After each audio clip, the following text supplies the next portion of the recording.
Good morning. Welcome to our May Life Enrichment. Couple of little housekeeping things. There is a survey on your table. If you could fill that out, it just is speaker feedback so that I know what you're liking and what you're not liking so I can schedule for next year. So if you can fill that out and you can just leave it on your table. And then there is a front and a back. So also, next week, Thursday, the 11th, is Spring Fling, the Butler County Department on Aging Spring Fling. And I will be having a booth there at the Senior Center, so come see me if you want to, if you can. We'd love to have you there. Okay, today our first speaker is Mr. Ken Spurgeon. Ken is with Fall River Productions, and he's going to talk to us a little bit today about some of his latest films and possibly upcoming films. So please welcome Ken Spurgeon. Can you hear me okay? Yep. Good morning. Good morning. Good to see you all. I recognize several faces, so good to see you guys. I actually teach at Friends University, so that's my real job, my day job. And I consult at a couple museums, but one of them is over here at the Butler County Historical Society. So I'm here usually one day, sometimes 2 days a week. I'm in El Dorado, so I'm kind of a native. And I also, I'm giving you all my Butler County connections now. I actually owned a farm for a long time near Towanda, so south of Towanda. So I'm one of you. I'm in the area quite a bit, and So I'm going to tell you a little bit about the backstory on the film we made last year, and then at the end I'm going to hopefully tell you a little bit about the film we're working on now. I'm a history professor and history teacher and political science teacher, so history is my first love by far. And film was an accident. Film was something that I didn't do I didn't do it when growing up. I didn't think I was going to major in film or communications or anything like that. But I kind of accidentally got my way on a film set 25, 30 years ago, and I was absolutely hooked. I loved it. I grew up loving visual images and film images and movies. And so, yeah, it's a big part of me. And before I forget, so one of the guys that's on our last film as an actor, and he's coming on our next film in our crew, is Troy Nordman, who was also a Butler County employee, Butler County Community College employee back here. He's hiding, but he's a good buddy of mine, and he was on this set, so it's great to see him. So the book you see on the left side of the screen, which is this book, The Moccasin Speaks, it's the beginning of the story. And so what I'm actually going to do is tell you the history story. And then hopefully at the end, if I have a minute, I'll play the trailer. And then I'll tell you a little bit about the other film. So The Moccasin Speaks was a book I read about 20 years ago. I did not know until maybe 5 years ago that my mentor, Dr. Miner from Wichita State, I did not know that he was one of the readers for the book. I'd not heard it from that direction. I'd heard it from the direction of reading the book and kind of meeting some of the people involved. So the story starts with a family that's last name was the Germans. They weren't German of ethnicity, but their last name was German. John and Lydia German. They lived in northwest Georgia, just barely across the Tennessee line. John had fought in the Civil War. He was a Confederate soldier. When the war ended, he came home to a totally wrecked economy and a totally wrecked landscape. And he probably wasn't really attached to the Confederate cause that much. We know that because of some letters that he wrote. And his family was divided too, by the way. He had an uncle who had moved to Missouri who was Union. And he writes about this, or the family talks about this later on. So he was a little bit frustrated at the entire war that had existed at all. And he was definitely hurt by what happened to his home. So he started dreaming of the West, like a lot of people did. And his obsession became Colorado. Now, we don't know, to this day, I don't know of anyone that he knew in Colorado. And the reason that's interesting is because when he's going to come west, and if you ever do get a chance to see the film, when he's going to come west, he's got chances to stop in Missouri with family. Actually, he's got chances to stop in Tennessee with the family.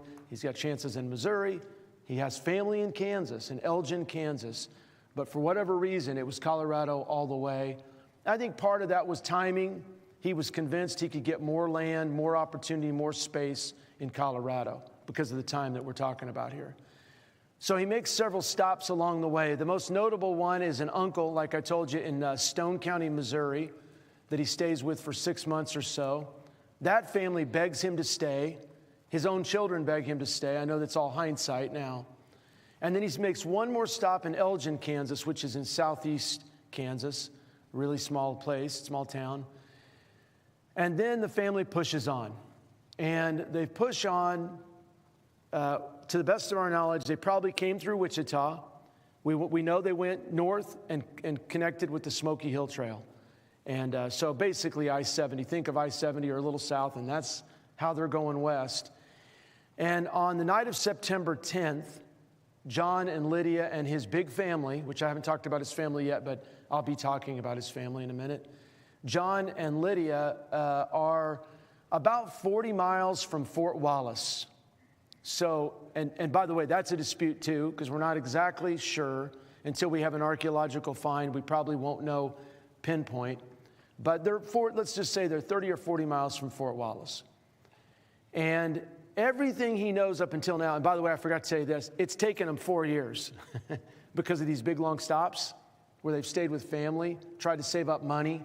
So this was not like a 3-month, a 6-month trip. This has been years. And that night, to the best of our knowledge, he has no idea that there are any Native Americans anywhere around that could be a concern. And it's too long to discuss this in deep detail, but there's been like 2 surges of attack moments. 66 to 68, we've had kind of an attack period where obviously Cheyenne, Kiowa, Comanche are very upset that western Kansas is being homesteaded. And then we've had kind of a quiet space, and then a little bit of a ramp up in early 71 or so, and then a quiet space. But he has no clue. My point to all that is he does not know what's going on. It's not that he's dumb. It's just, he just doesn't know. So here's a photograph from the film of our actor, who we'll talk about later, because like I said, I'll connect back to the movie itself here in a little bit. But this is Darby Hinton, who's playing John German. So when we filmed, like one of the first things when we started, we wrote a screenplay. We actually wrote 2 screenplays. I wrote a feature film, which was a big film. And then later we got funding for what we called a docudrama, which was a little more of a squeezed down version with talking heads. But anyway, I wanted to know if we knew where the attack happened. And like I said, there's some dispute about this. There's 2 stories of where it happened, and there's 2 farms that claim it happened there, including markers. So I went to both places. I talked to everybody I could talk to.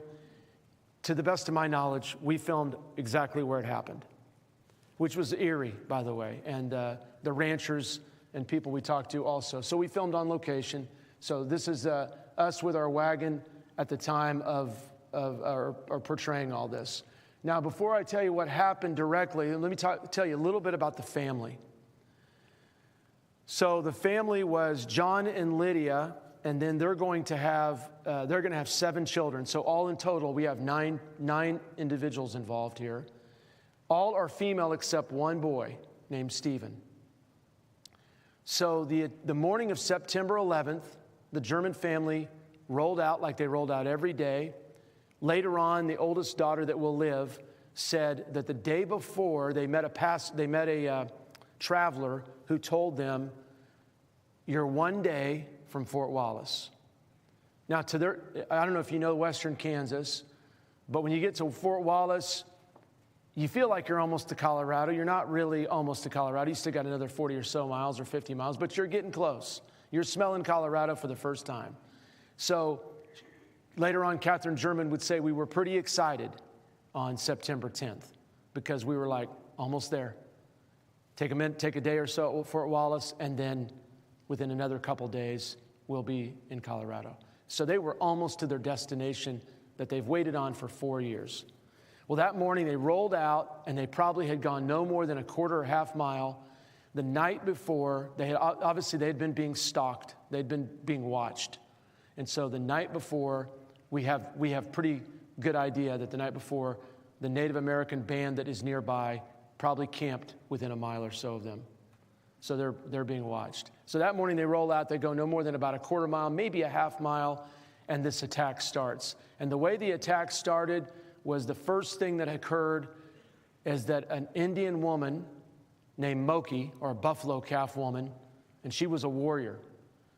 There was a band of 21 or 22 Cheyenne. They were what we call dog soldiers. They were militant.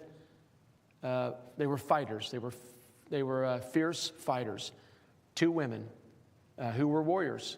Moki got off her horse and ran at the father, John German, and took an axe and went right into his head. He never saw it coming. He was the first one hit. The mother, who was on the wagon still, screamed, tried to go to her husband, and she was murdered as well, right then and there. And then the next couple hours was total mayhem. 3 of the children, the 3 oldest, 2 of the oldest children, a girl and a boy, were murdered.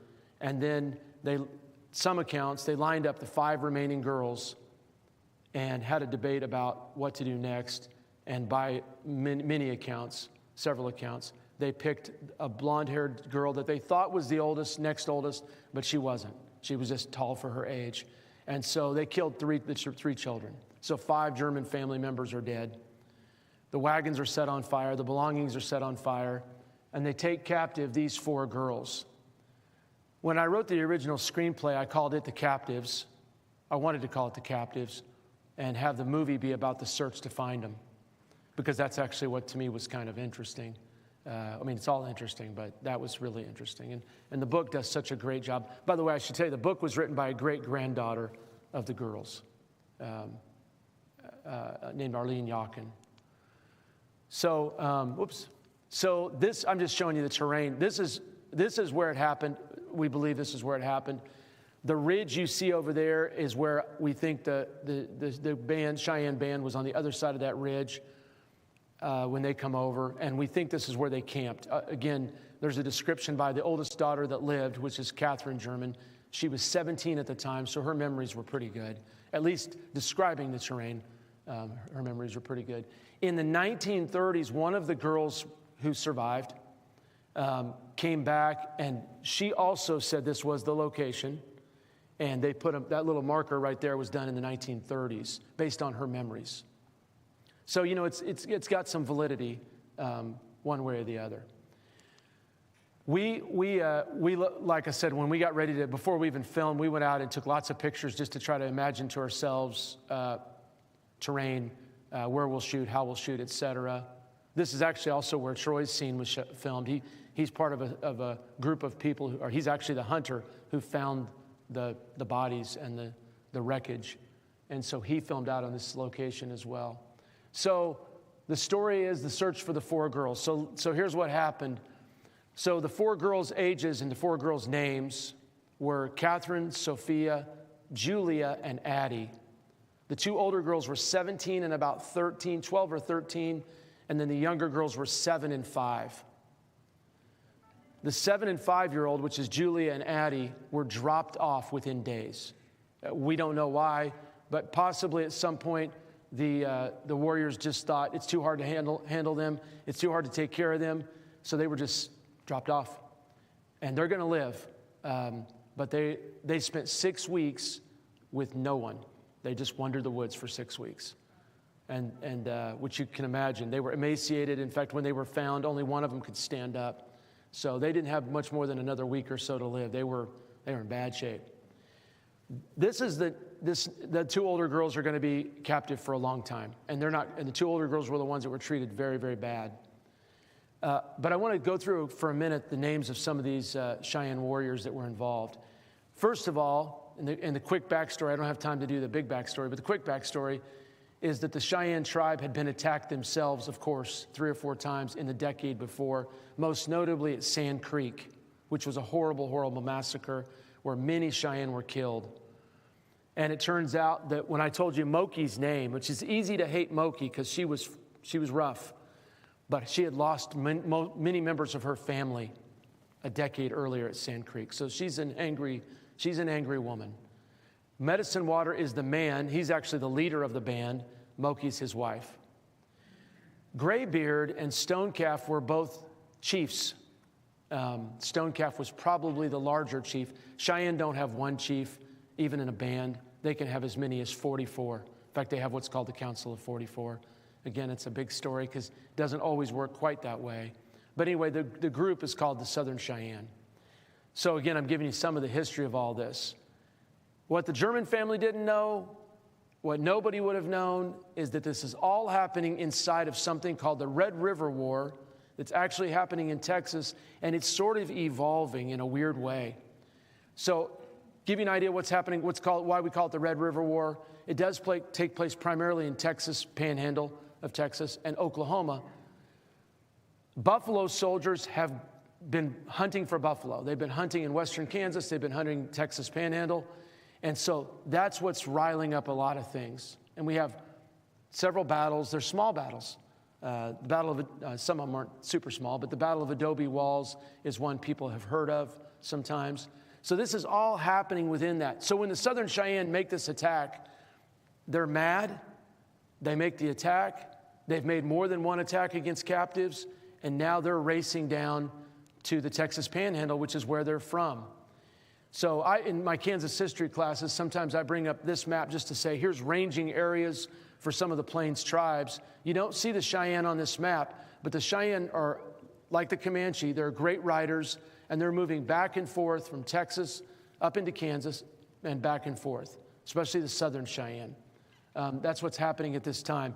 So there's a lot of trying to figure out who's who and what's what. Here's another kind of visual idea of where people are, where some of the native peoples are. And you can see the Cheyennes in southeastern Colorado and eastern Colorado. And again, this also gives you a look into where they eventually will go to the reservation. Well, what's happening in Kansas at the time is that forts are being built like crazy, which is part of also what's upsetting the Native Americans, because we have forts popping up everywhere to protect passengers and settlers and homesteaders. And so here we are in 1874, and you can see these arrows, which I think I show you on another slide too. But once some of these captives, like the Germans, have been taken, the U.S. Army is going to end this. And they're going to end this by sending a lot of people to Texas to try to stop it. And so here's another view of it. They send 5 columns to basically converge on now where the Southern Cheyenne are at. So after they took the Germans, they raced down to that area that's in the center of where you see right there. Now that's today, basically north of Amarillo is the best way to remember it today. The most notable of the names that are up there is Nelson Miles. He's overall commander of all of this. And he's actually coming out of Fort Dodge. And Miles is a very competent commander. People give him a little bit of grief for being kind of egotistical. That's accurate. But he is a very competent commander, and he's a fighter. Not someone to be trifled with. Here's a photograph of the 2 Indians I've referred to. On the lower left is Moki, the woman that killed John German. And on the right is Medicine Water, her husband. And actually behind them is an interpreter who's an amazing story in his own right, named Edmund Guerrier. He is half-blood, Cheyenne and white. And yeah, he's everywhere. And he'll live a long life and goes to D.C. and all kinds of places. He's able to talk to people on both sides. And so he's an interpreter in lots of ways. Like I said, here's the overall chief that ends up making some of the final decisions, deciding the fate of the girl. This is the only photograph we have of him and his wife. This is Stonecalf. Stonecalf would be described, and I described him as a peace chief.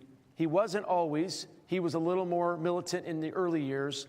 But by the early 1870s, he had actually gone already to Washington, D.C. and met the president and given talks. And so when he comes back and he's involved in all this, I mean, he's involved at the end, he's very much like he does not want captives. He did not want this to happen. So he tries to kind of mediate a whole bunch of things that are happening here. That's Stonecalf's war bonnet. So I mentioned Miles. Miles is pictured here on the left from the Civil War. And he has with him, his right-hand officer is a guy named Frank Baldwin, who Medal of Honor recipient and just an amazing individual himself. Both these men, by the way, are going to live to be very old. And I'll tell you a quick fun story about Frank Baldwin. Both had fought in the Civil War, both fight in the Indian Wars, and both are still living when World War I comes, and both try to volunteer. And both are told, you're too old.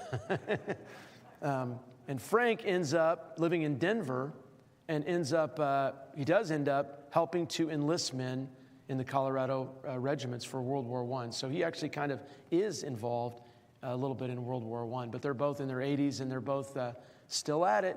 In fact, Nelson Miles goes to Washington, D.C. in 1922, and he testifies at a congressional hearing where the Congress wants to know if air power is a good idea. And Nelson Miles is with like 5 old generals, and 4 of them say, no, air power is not going to do anything. And Nelson Miles says, yeah, it is. When I read that one day, I was like, that's super cool. This is a guy that's, born in 1839, who fought in the Civil War, and he's taught in 1922 saying, I think air power is going to be a big thing in the future. That's really cool. So these are very interesting individuals. So here's what happens in the end with the girls. I'll try to kind of wrap it down a little bit here. The eventual story with the girls starts to happen in November of 1874 when those armies that I mentioned, and Baldwin's actually the guy that does this, they attack the Cheyenne encampment, again, near Amarillo, at a battle called McClellan Creek, November 8th, 1874. And that's when they rescue the 2 little girls. It's only been 6 or 7 weeks since the capture. The 2 older girls now get away. The Cheyenne run away with the 2 oldest girls, Catherine and Sophia. And for the next 4 or 5 months, it's going to be a case of the army trying to pinch them, a terrible winter, and a lot of starvation. Not just for the girls, but for the Cheyenne tribe and for the soldiers. They're all going to suffer a very, very difficult winter on the plains, really. But eventually that will end at Darlington. Darlington was an agency. Here's another picture of these battles. Darlington was an agency in Oklahoma where they'd finally decided they were going to, it's basically the heart of the Cheyenne Reservation. And so the ending will come at Darlington Agency. I don't have it up here, but let me tell you a little bit about the ending, and then I'll come back to what happened to some of the Cheyenne. Can you imagine? So March 1st, 1875, it's been 6 months. Catherine and Sophia, the 2 oldest girls, which I know you're going to see a photo of them in a minute, they probably weigh, well, there's an account that one of them weighed 67 pounds. So they are emaciated. The day they surrender, in the film it looks like when they surrender they say something, but according to accounts, the day they surrender they're probably too weak to talk much, but within the next couple days, they brought the 2 girls forward. All the Cheyenne tribe is there, which includes people who did nothing and people who did it. Moki's there, but also the Stone Calf and his bands are there, which did nothing, and were trying to keep the peace. But they had the girls come forward, and Catherine and Sophia literally finger pointed and said, that woman put an axe in my father's head. You can imagine the tension, right? It must have been unbelievable. So they pointed, my point is, they told the military officials, Medicine Water and Moki right over there, killed our parents. By the way, do you also can imagine the tension the entire time? They had to live with people they knew had killed their parents. In fact, their parents and siblings' scalps were on the horses. So they had them on lances. And so it was a tense period. Now, only 21 people probably were involved in the raid, but they sentenced 75. Again, that's how that goes, They're more than the people who did anything. 75 Cheyenne were sentenced to Fort Marion, Florida, to pretty much horrible treatment themselves. And here's some of them. This is Fort Marion, which is also an interesting story of its own here. I told you a little bit about General Miles already, so I'll just add one more piece. After the girls were rescued and they were all finally reunited in Kansas, by the way, they brought them back up eventually to Fort Leavenworth, because that's kind of where the military bigger duty post was then and always has been in many ways. They obviously have no family. This is, by the way, this was very curious to me too, because I thought, they have family in Georgia. Would they send them all back to Georgia? Well, there was a discussion, a debate, and I don't know why there was a debate, but there was. But in the end, with no family, General Miles adopted the girls. He legally adopted the girls. Now, he couldn't keep them real long because he was still in the military himself. He's about to get orders to keep moving. But it is it's a very benevolent act that he made. But he eventually realizes he can't keep them. And they tell him the story of a woman that lives in Leavenworth area who had lost 2 or 3 of her children to a disease. And he went over and actually knocked on her door and asked if she would take them. And so that's how 2 of the girls, well, the girls all went over there for a while, but eventually they farmed him out. So, and the girls stayed close, as you might imagine, all their lives. And here is a picture of all 4 girls in the 20th century. This is all of them. This is the four little girls you saw in the earlier picture. This is them. This is Addie on the left, Sophia, Catherine, and Julia. So second from the right is the one that would have taken, she was the 17-year-old Catherine. People wanted to know their story, and the only one that really gave it any detail was Catherine. And Catherine was the oldest, and she saw the most and understood the most. And she wrote a book in the 20s. Well, what happened was her niece was an educator, and so she dictated it to her niece, but it's her words. It's called Girl Captives of the Cheyenne. So that's the best book. Now, she sanitized it, as people did in those days, a lot, so it's very sanitized. It still tells you the bad things that happened, but that's why the Moccasin Speaks tells you kind of the whole, more full story of it all. The last survivor of these 4 was Julia on the far right. She lived until 1959 and gave several radio interviews, which is super cool. She also went to the dedication of Fort Wallace Cemetery in 1957, where they rededicated a tombstone to her parents. They tried to actually get all the bodies they could get together, and they buried them in a little tombstone you can see at the Fort Wallace Cemetery, and she was there. That was captured on film. And if you watch our movie, if you get a chance to ever see our movie, at the end of the movie, a snippet of that video is shown, which is pretty cool, to say the least. So here's a couple pictures from the filming, and here's some of the Cheyenne that we used. The 3 of those guys are Cheyenne. The far left is a man named Good Warrior Deer. Next to him is Philip Stonefox. The guy to my left is Chris Yellow Eagle. And then next one over is Wombly Green. He's Lakota. And then Cassie Gonzalez on the far left. I don't know how well you can see this picture from set, but some of the German family members are down here below, the people playing the German family. One of the neat things that happened was that the descendants, several descendants were there too. So we have descendants. We ended up having on set descendants of Cheyenne warriors and descendants of the German family. And it was pretty poignant. There were tears for sure. Lots of them. So just to see everybody and have the book does a way better justice of telling you the whole story, because in the 1990s, in fact, I'll tell you this story because it's too good not to tell you. When she's writing this book, remember, she's the granddaughter, great-granddaughter. She's really the granddaughter. She knew her grandma. She knew Sophia. She was raised in her home. In fact, the last grandchild died a few months ago. And he was actually at our premiere. He was Addie's grandson. So we've had people who knew the girls until recently. When she's writing this book, she's going around asking everybody. She wanted to do justice to the Cheyenne people too. And she's asking everybody. And in 1991, Arlene gets a phone call. Arlene has passed. Her daughter Nikki was our connection. But in 1991, when she's writing the book, Arlene gets a phone call from a man in Oklahoma City named John Sipes. John Sipes was the grandson of Medicine Water and Moki. This is the granddaughter of Sophia German. And John Sipes called Arlene, and this is what happened. She picked up the phone. Hello? He said, I'm John Sipes. I'm the grandson of Medicine Water and Moki. I think my grandparents killed your great-grandparents. Can you imagine? And they became friends. and they had a peace ceremony in 1991 at Fort Wallace. So there's been you get it. It's hard because we don't agree sometimes, but there's been a coming together, and it's the desire of the descendants on both sides to have that happen. So that's pretty cool. Here's just some more photos from set.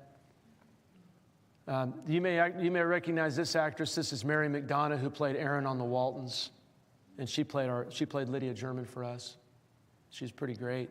Thought she was going to break her leg once. We walked through a scene multiple times, and then she did it better than I could imagine and scared me to death. This is the entire German family from the movie. And there's the man you see that's not in period costume, that is the great-grandson of Julia, Scott Dean. And there's a beautiful image of western Kansas in the wagon after we burned it in the film. So I could say more about all this, but there's some of the stars that were in the film. I think I'm going to try to show the trailer. I think hopefully my timing is right. So if I struggle here, Tricia, you can give me a hand. It was up on the deal, right?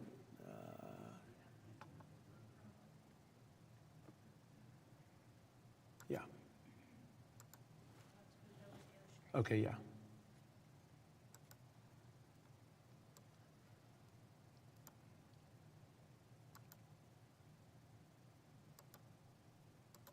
It wasn't much, but it was home. And now, we're off for a better life.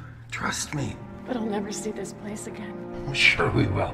We'll come back one day. By train. It's possible. Our family is why I want to do this.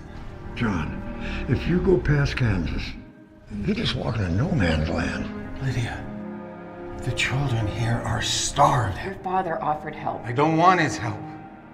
The West has its own way. I just wish we had done it sooner.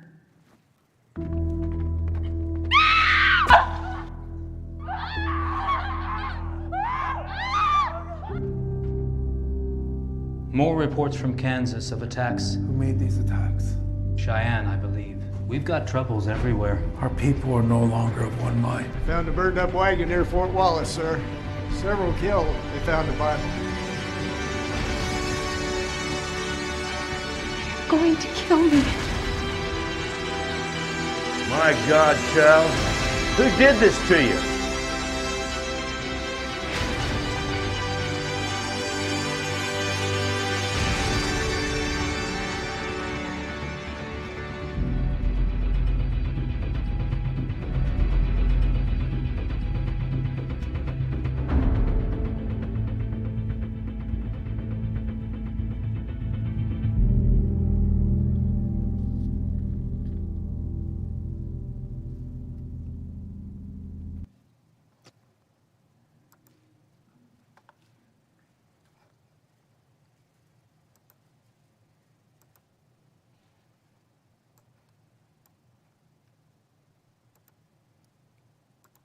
If you guys have any questions, there's a lot more I could say. I know I got like 10 minutes. I hope, is that right, Tricia? Okay. Okay. Yeah. The monument. Sorry. The monument down in the grass.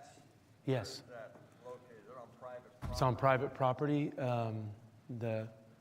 The ranch or the farm is called, I'm going to forget the name. The Yonkins is the name of the family. It's known, but they have a name of their ranch. I can't think of the name of the ranch right now, but it's about 10 miles south of Oakley. About 10 miles south of. So the two possible places are about 10 miles south of Oakley and then about 10 or 15 miles west of them. So yeah, it's on private land. There's 2 or 3 markers there. The family for sure believes it happened there, but yeah. Anybody else have a question? Oh, sorry. Where do you see the film? So here's a great question. The film is held up right now, which I wish it wasn't. It's owned by an outfit from Texas, and It was premiered, and yeah, you can follow me, and if I hear any news, but I don't own it. It's the weirdest. It's a weird thing because I wrote it and co-wrote it and directed it along with a friend of mine. But we're working on it. It'll at some point come out. It just hasn't come out. I don't know. It had screenings in Wichita and Amarillo, Oklahoma City, and Western Kansas, and then the people who own it have held it up. They may want changes made. It had a good response, real good response, but yeah. So I'll let you know. It's the first time it's happened like this to me, where it's been paused. So yeah, I hate that. But you can follow my company, which is Fall River Productions, or you can ask me anytime, and I'll keep people posted. We'll make announcements when it comes out, but it's kind of paused. So. Can we still order the book? Yeah, the book you can find on Amazon, or I should have brought some today. I wasn't thinking. I have a few, not very many, but yeah, you can find it on Amazon. And if you do have problems finding the book, let me know. It went out of print for a while. And I told that story earlier about Dr. Miner. I just didn't realize the book had a pretty good run, late 90s, early 2000s. Then it kind of went away, almost went out of print, and now it seems to be coming back. I think there'll be a paperback made. Right now, there's just the hardcover. Book's great. Obviously, it grabbed my attention. What's the name of the book? The book is called The Moccasin Speaks. Yeah, I'll set this out here too, so if you guys want to see it. But it's called... The author is Arlene Yauken. Last name is Jauken. How long is the film? The film is about an hour and a half. Yeah. I have at least one more thing to tell you real quick when you get done. But if you have any more questions, I'll take them. Or if you want to ask me afterwards, by all means. You did see Troy in the trailer. I saw you. Now I'm looking like, who's in the trailer? It's been a minute since I saw it. Yeah. What was the name of the book that the granddaughter wrote? Yeah, that's a great question. So the granddaughter, which is kind of the original source in a way, it's called Girl Captive of the Cheyenne. Girl Captive of the Cheyenne. And that author is actually Grace Meredith, which was her niece who kind of put it all together, but it's Catherine's account. Girl Captive of the Cheyenne, and Grace Meredith is the author. Yeah. What happened to Moki? Yeah, that's a great question. So they went down for 4 or 5 years to Fort Marion. They were treated poorly. They both came back to Oklahoma. She died of disease in like the early 1880s. So she died about 8-10 years later. Medicine Water, we didn't know till we did it. Medicine Water lived till the 1920s.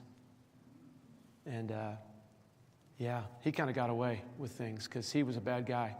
And that's the irony is you got 50 people down there that didn't do anything and they're being mistreated. And then he's the one that should have really paid he was the leader of the raid. I mean, he and Moki. So they should have paid more. Those others shouldn't have had to pay at all. So I hate that. I'm going to show you one other thing very quickly, and then I'll be done. See if I can.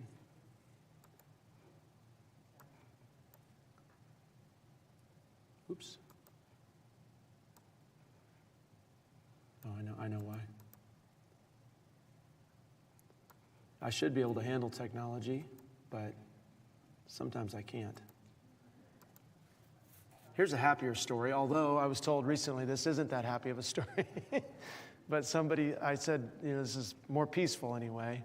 This is the film we're working on right now. In fact, we're filming it this summer, and it will come out in the fall. This is also based on a great Kansas book, great Kansas story, called Sod and Stubble, and it's a pioneering story.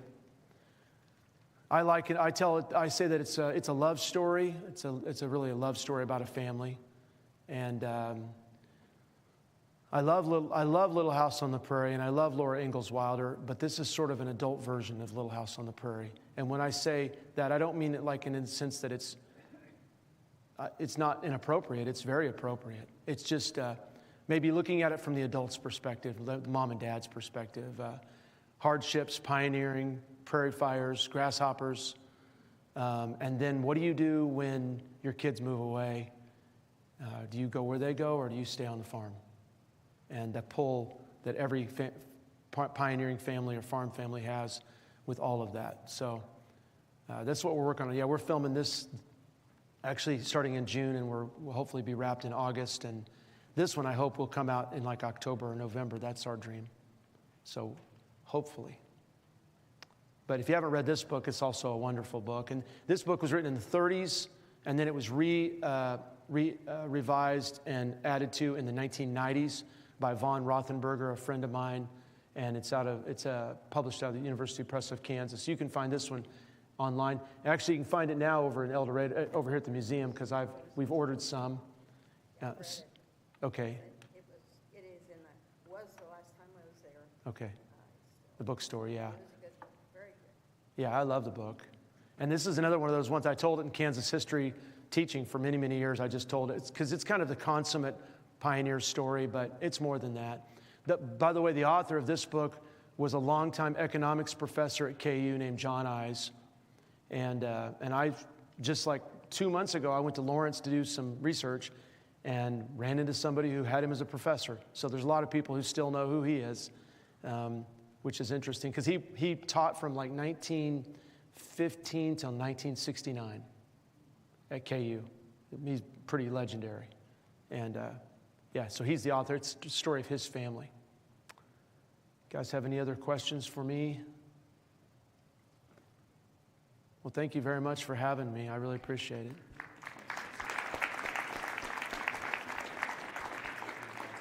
Thank you, Ken. We will take a 15-minute break and be back at 10. Thank you.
is Calla Edwards. Calla's from the Butler County Extension, and she's here to talk to us about container gardening. Please welcome Calla Edwards. All right, can you guys hear me okay? Okay, that a little better? Moved it a little higher. All right, guys, thank you for inviting me to come and talk. So today we are going to talk about container gardening. It is gardening season, despite the colder nights that we have been having that keep pushing some things back. So we are going to talk about gardening in small spaces. Container gardening with vegetables has grown very popular over the last few years for a variety of reasons. Some of the reasons, people may have issues with their soil in their yard. We have a lot of heavy clay in this area, and it can be hard to grow vegetables in, depending on where you're at. For others, they live in an apartment or have a really small, shady yard, and they don't have a great place to grow a vegetable garden in ground. And for still others, it's because of physical reasons. I know we've moved my grandma from a big garden to raised beds, and right now she grows tomatoes and lettuce on her patio in containers because she's 91 years old, and she still loves the fresh, but she can't get out in the garden and do things like she used to do. So there's a lot of reasons, and the vegetable growers, the ones who have hybridized the seeds, have really responded to this. And they have developed a lot of really cool varieties that work very well in containers. So we're going to get started. The first and most important thing that you're going to need is a container. And with containers, you can be as expensive or as cheap as you really want to be. We've got a variety of pictures up here. This particular, the top picture, they have purchased a lot of containers or used some that they have had. And then the bottom ones, 5-gallon buckets. If you know anyone that raises cows, those big, they're either blue or orange, those big mineral lick tubs that they put out, those work great for a lot of big vegetables. So you can spend money or you can be as cheap as you really want to do with this. The key here is that our containers need to be a minimum of 6 to 8 inches deep. We know we live in Kansas, we know we're going to have wind, and we know in July and August it's going to be the upper 90s to 100 degrees. When we plant our vegetables in the ground, they have all of that soil around them to balance out the heat of the day. And so our soil temperatures get warm, but they don't get near as warm as the air temperatures. When we're planting plants in a container, we don't have that buffering. So the roots of those vegetables are going to get warm. The bigger the container you can give them, the cooler the roots will ultimately be. And when we're 100 degrees, the less you have to water. Because the smaller the container, if you've grown flowers in containers, you know in July and August, we may have to water them twice a day. So the bigger the container, the better. I go with 6 to 8 inches deep. Most of our vegetable plants don't have a really, really deep root system. So they don't need to be, a pot that is 4 feet deep in order to grow vegetables. They don't really need that. Larger pots are obviously better. If you get into your peppers, your tomatoes, your sweet corn, your squashes, you need a minimum of a 5-gallon bucket-sized pot for those to give them enough space for those roots to grow. And one of the keys is it must have drainage. Eventually, we may get some rain. And if we get those 1-2 inch thunderstorms like we get sometimes, if there's no drainage in those pots, we're going to drown those vegetable plants. None of our vegetables really like to have damp feet. The exception would possibly be watermelon. If you didn't know, most of our watermelon varieties were developed in river bottoms with that sandy, silty soil that stays a little damper. So most of our vegetables need those drainage holes. And you can add those yourself to any container. It's pretty easy to add drainage holes either with a drill or a hammer and a nail is all you really need. They don't have to be really big. You just need to have a few places for the water to go. And I apologize, some of my pictures didn't want to transfer very well when I copied this PowerPoint this morning. Like I said, containers can be anything. The lettuce is growing in an old recyclable grocery container. I think the bottom split out on this one. They couldn't use it to carry groceries anymore. It works perfect for growing lettuce, and it looks kind of decorative and cool. The picture that you can't see is one of those kiddie play sorry, I can't think of the term. Swimming pool, there we go. I have a 4-year-old moment. And he did not sleep great last night. But it's a kiddie swimming pool. This is one of the really big ones, but you can get some of the smaller ones for inexpensive, or if you have grandkids that have outgrown one of those pools, they put holes in the bottom, and in that particular one, they have zucchini, summer squash, things like that growing in it. There's trellises. You can actually trellis a lot of your vegetables, your tomatoes, your zucchini, any of your vining plants. You can trellis them to grow up so that they don't take up as much room. I have grown pumpkins on a trellis, and not the baby pumpkins. I've grown the big pumpkins on a trellis, and they do really well. If you get the really, really big pumpkins, you may have to provide a little bit of support, but trellising saves you a lot of space. This is a self-watering container. They make commercial ones. This is one that I made myself. I had one of the big totes that the lid didn't want to stay latched well enough for me to use it to store in. You cut the top out of it. That becomes your bottom. You set it on top of some coffee cans that have been cut in half in the bottom. The white tube that is up in the corner is where you put water in, and it wicks water from that bottom up through the soil so you don't have to water it near as much. Because this is one of those big totes, it would work great for about any type of vegetable you want to grow. These are fairly easy to make, but they also do make commercial ones that you can purchase as well. I never actually got to use this. I loaned it to my dad to do a talk for his garden show, and he planted lettuce in it, and I never got it back. So I put in all the labor, and he got all the fun out of it. But as you can see, it's fairly inexpensive. He lived in Medicine Lodge at the time, so you know how hot and dry Medicine Lodge is typically one of the hottest places in the state, and that worked really well for him in that climate. We've all seen the strawberry towers, right? They can be used for things other than strawberries. You can grow lettuce. Some of our smaller herb varieties can easily be grown in those. If you get the really big ones, you could maybe grow bigger vegetables, but these are a great space saver if you have a small location on your deck and you want to grow multiple things, but you don't have room for multiple pots. So those are a great option and idea as well. Again, my picture didn't want to transfer. Whatever you put in your media must be well drained, because we want to save water, but we don't want to drown the plants. So it has to be well drained.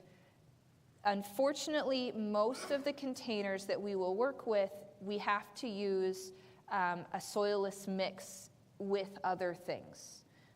We can't dig dirt out of our garden that we may already have and put in most of our containers. We have too high of a clay content for that. From past experience, you do it. Once that soil dries out for the first time, it turns into like a clay modeling brick, and you can't ever get it rehydrated or make it work again. So in a container, I recommend using 50-50 peat-based potting mix or a sphagnum-based potting mix, something like that, mixed with compost or pasteurized soil. Either one is an option. The compost or the pasteurized soil will provide some of the nutrients. That peat-based potting mix is going to lighten that soil up so it doesn't turn into that block. You can add composted manure, cotton burr compost, any of those types of things in as well. And you would just do a third of each one if you did those. But unfortunately, unless you're going to a big raised bed, you can't use just regular topsoil. By the way, if you have questions as we go along, please ask them. Because if you think of something and you want to know the answer, I want you to get the information that you need. Light. Light is going to be key. Make sure you figure out where you want the pot and where it will get the light it needs before you fill the pot up and with potting soil. Because especially if you do the bigger pots, they get very, very heavy. I've used some of those big mineral lick tubs before, and it almost takes two of us after we have filled it if it's been watered in to move. So make sure you put your pot where you want it and then you fill it. Root and leafy crops will tolerate part shade. They can get 4 to 6 hours of sun. They won't be as productive, but they will still work. Fruiting varieties need a minimum of 6 hours of direct sunlight a day. They prefer closer to 8 to 10, but they will do okay with 6. They will get bigger than probably they should. Just from past experience, they tend to stretch looking for light. Some miscellaneous, so because we're growing them in a pot and they don't have access to as much nutrients in the ground as they typically would, they are going to require some fertilizer. So my recommendation when you plant a plant or plant vegetables in a container, I would use a slow release fertilizer mixed in with your soil so the plants are continuously getting a little bit of nutrients, and then fertilize with a liquid soluble fertilizer, a Miracle Grow, of any vegetable fertilizer will work every couple weeks so that they are getting the nutrients they need. Now, one of the things we do have to be careful of is some of our fertilizers contain salts, so we have to leach those out periodically by flushing them with a lot of water. Otherwise, they can burn the roots of our plants. So, something to keep in mind when you're watering. In the beginning, they won't need watered once a day. I've got some carrots growing in a mineral lick tub. I don't have to water them once a day. It's every couple days as the top couple inches of the soil get dry, especially when we've been cooler. But the later in the season we go, you will need to start watering them on a more regular basis. The good news is a lot of our vegetables, our tomatoes, our peppers, will kind of indicate when they need water. They will start to droop just a little bit. So if you miss a time, they will dramatically let you know that they're not happy with their life right now. You can also use mulch, shredded newspaper, shredded leaves, cardboard on top of your soil. That helps to reduce the amount of evaporation from that pot so you lose less water. It also will help keep those roots just a little bit cooler because the top of the sun is not exposed to the direct sunlight. If you can use a mulch that is lighter colored, that will help more because it reflects more of the light and it doesn't get quite as warm. So now the fun part. What can you grow? Like I said earlier, the vegetable community has really responded to this request for container vegetables, and you can grow basically any vegetable you want in a container. You just have to pick the right variety. So when you're looking for vegetables, look for bush or dwarf varieties. Most of our vegetables do have those. Tomatoes, cucumbers, and squash, there are getting to be a fair number of them as we go along. My former secretary, when I lived in North Dakota, she actually grew sweet corn. There's a variety of sweet corn that you can grow in a container on your deck. So there's a lot on this slide. Container sizes and varieties. So beets grow really well in a 5-gallon window box. So one of those window boxes. You can grow most varieties of beets in a container that size. Brussels sprouts, there's a couple of them. Brussels sprouts tend to get bigger. The hard part with Brussels sprouts is they don't like the heat, but they need a longer season in order to get the Brussels sprouts. So they can be a little difficult, but you can do it. Broccoli works well. Most varieties do well. Cabbage, again, look for the smaller varieties. The cabbages that get about this big around don't do well in containers. They just get too big. And I don't know, that's a lot of cabbage. I don't know about you. So carrots, the key with carrots and radishes is you have to use a pot that is 2 inches deeper than the maximum length of the carrots or the radishes. So if you have a 6-inch pot, you can grow a carrot that gets 4 inches long, is the longest you can get. Because they have that little taproot at the end, and there's got to be room for that little taproot to grow. So your Nance varieties, your little finger, the half-sized carrots are the ones that you can do really well with. If you like chard, Swiss chard, there's a couple varieties. The corn is a variety called On Deck. It is a sweet corn variety that you can grow in containers. Cucumbers, there's some new varieties. The bush ones you can see. There's one called Patio Pickle. It's a pickling variety. The others are typically slicer type varieties. Eggplant, if you like eggplant, there's Black Beauty, Slim Jim, and Long Tom. Green beans need a 2-gallon pot. My favorite for containers is the variety called Contender. That's the one that I've had fairly good luck with. And then you can grow green onions. The variety in the picture, the tomato variety, is one called Atlas. It is one of the first slicer type varieties that has been specifically grown to be in a container. It would do well in a container. Just use a very sturdy tomato cage. Because it is the slicer variety, they get pretty big, so they do need support. But lettuce is really easy to grow. You can actually grow lettuce year-round in your house if you want in a container. They do need a south window in order to grow all winter, but you can grow lettuce all winter. Onions can be grown in a window box. We had a picture, the previous one. Peas are pretty easy to grow. Peppers, the first variety called Confetti, is a dwarf sweet pepper. The peppers are pretty small, but the unique thing about that variety is the pepper itself is variegated.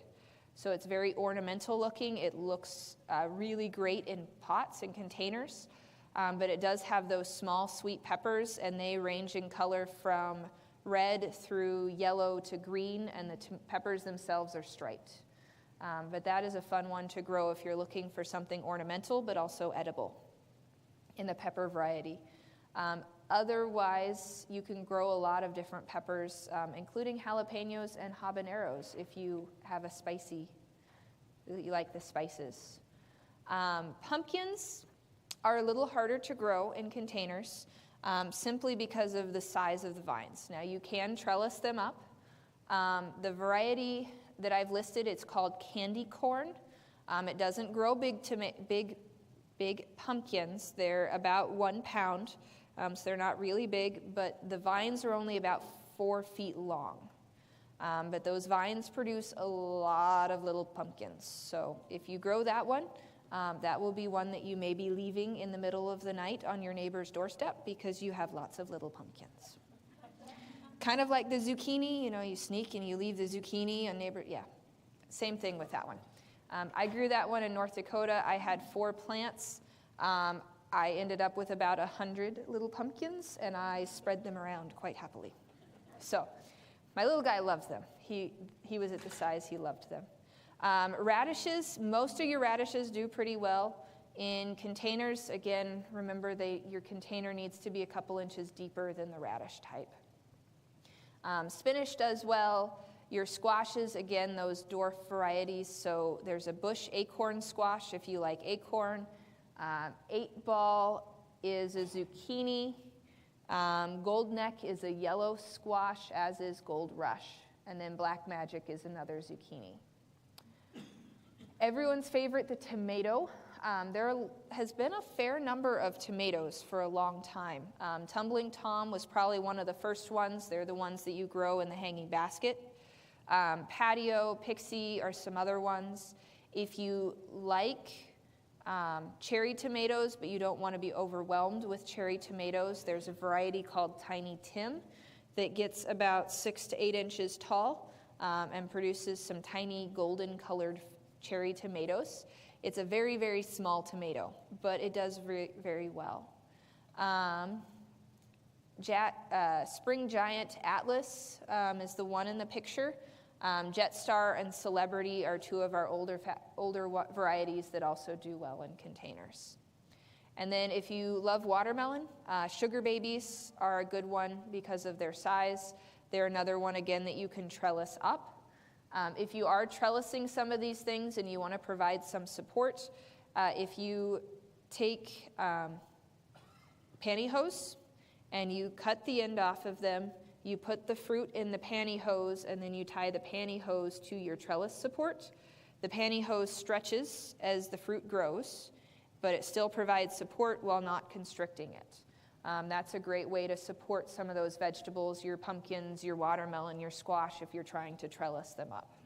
And also, if you have some pantyhose that have runs in them, it's a great use for pantyhose that have runs in them.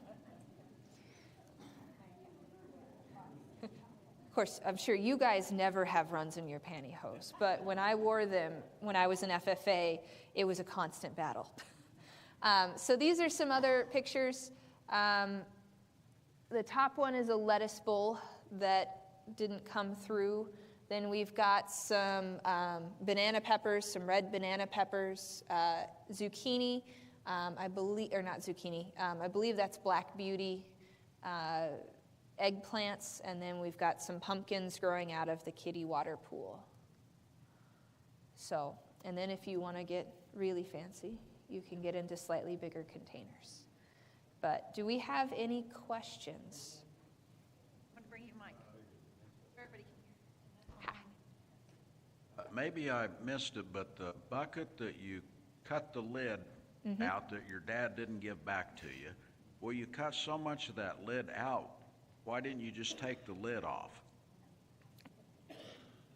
So the lid is left on, and the actual plans for it, you're supposed to use a fabric, like a weed mat fabric, to help support the soil underneath, and then the lid helps to hold that weed mat fabric on. You don't have to leave the top on if you don't want to.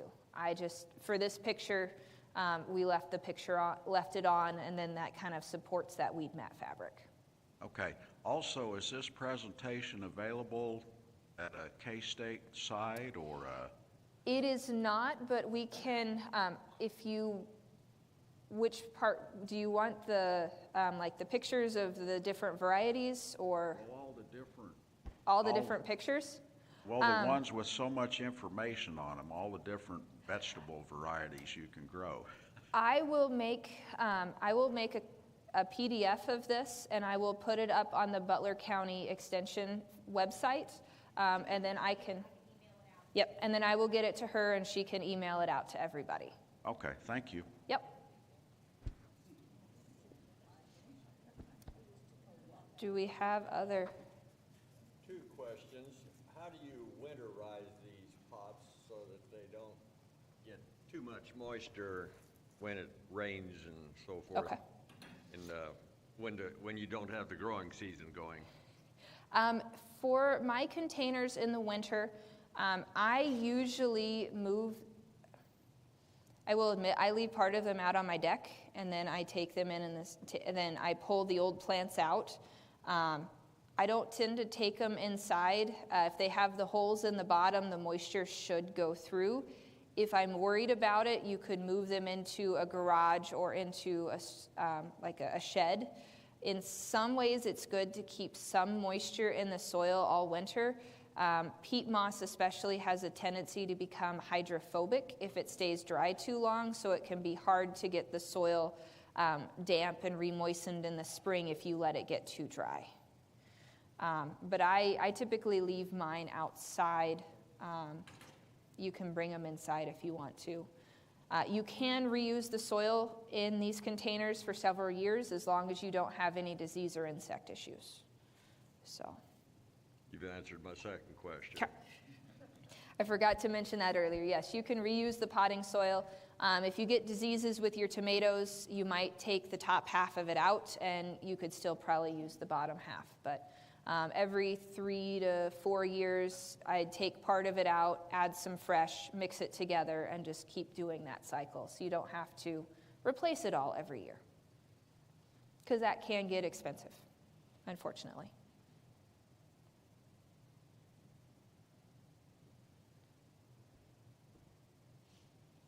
Would you like me to go back to the slides with the varieties if you wanted to look at any of those?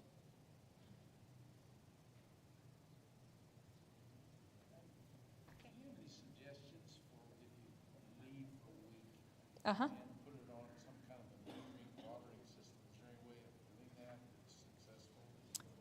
So the question was, if you leave for a week, is there a way of putting them on a watering system so that they continue to be watered? There actually is.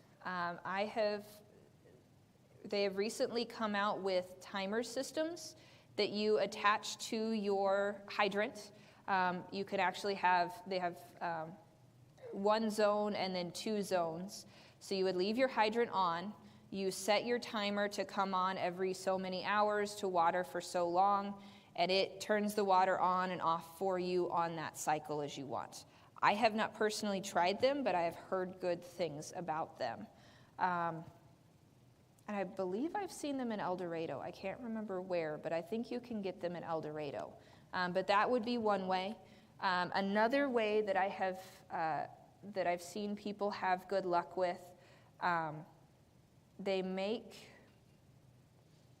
I'm trying to think of the term, they call them, you've seen where the people bury a plastic bucket or something in the water, and they fill the bucket in the ground, they fill the bucket with water with holes in it. They make clay versions of that are designed for smaller locations. You put the clay in your pot. You have either, some of them use wine bottles, some of them use milk jugs.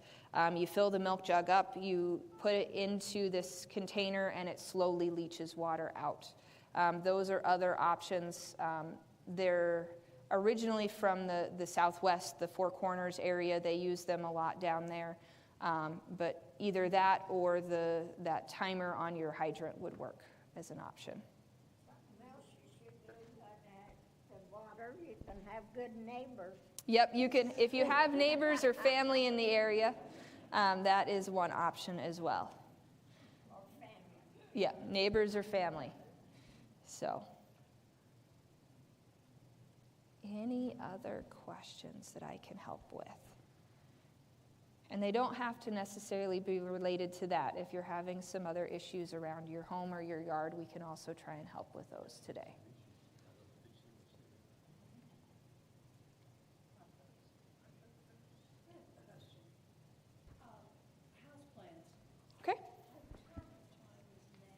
Mm-hmm.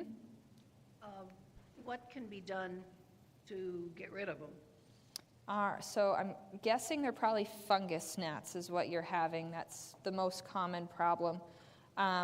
Fungus gnats lay eggs in the soil, then the little larvae are in the soil, and then the gnats themselves they're a nuisance to us, but they don't cause problems. There's a couple things that you can do. Depending on the variety of plant, if it's one that you can let dry out more than you normally do, that is one way you can do it. The eggs and the larvae need to stay damp at all times, so if you let the plant dry out more than it's used to, you kill off part of the larvae and the eggs. There is also a product called mosquito bits.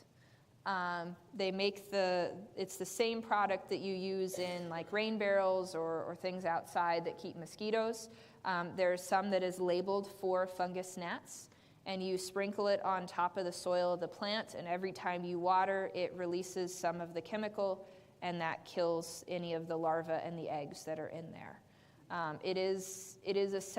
It does take some time because you've got to go through several cycles in order, because it doesn't kill the eggs, but it kills the larvae, so, yeah.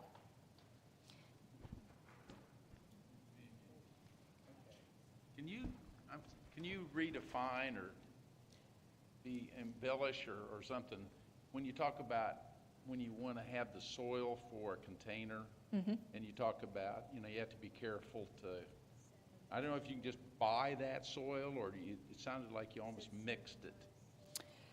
There is, so depending on where you shop, there are places that do sell container gardening soil. And you can use those. You can use the mix, or you can use just straight potting soil.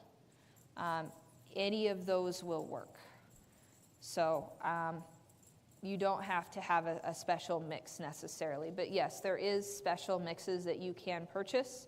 I've also grown them just in straight potting soil that I purchased from the garden center and had just as good luck. So it still works pretty good. So I'm trying to, I was trying to think if I had seen any container soil specifically here in El Dorado, but I can't remember any stores I've seen it. I haven't looked for it specifically, but. How many and what size holes do you put in the bottom of the container? The number depends on the size. The bigger containers, I would say at least a minimum of 5. If you use smaller holes, I would put more. If you use like a 1/4-inch size drill bit, I would say you could get by with 5. We're talking about drainage holes, by the way. Yeah, drainage holes in the containers. So as long it's the size and the number isn't as important as that you have them. The more the better, but it's not as.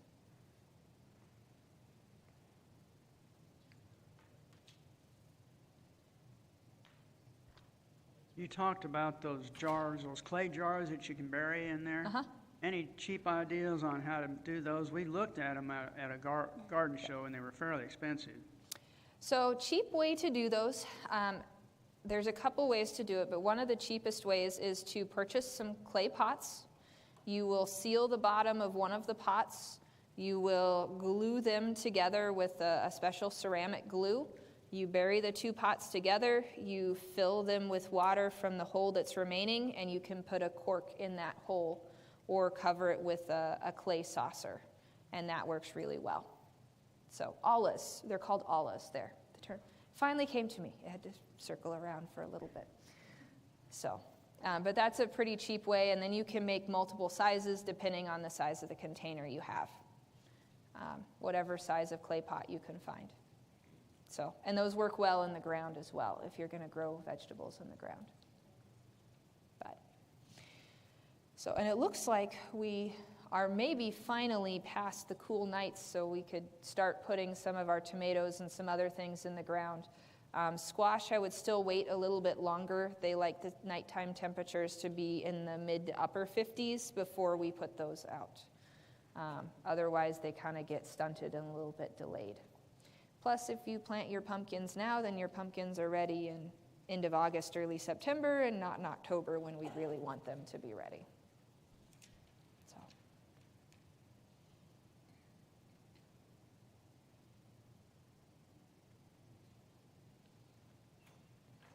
All right. Thank you guys so much for being a wonderful audience.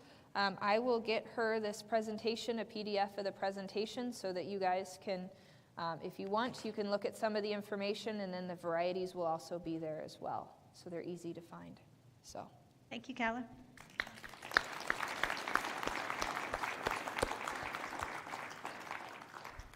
All right, this is our last meeting until September. I will be contacting you all by mail sometime over the summer so we can re-register and be ready. And hopefully I will see some of you at Spring Fling next week on the 11th, and I will be in the Senior Center building. So have a great summer.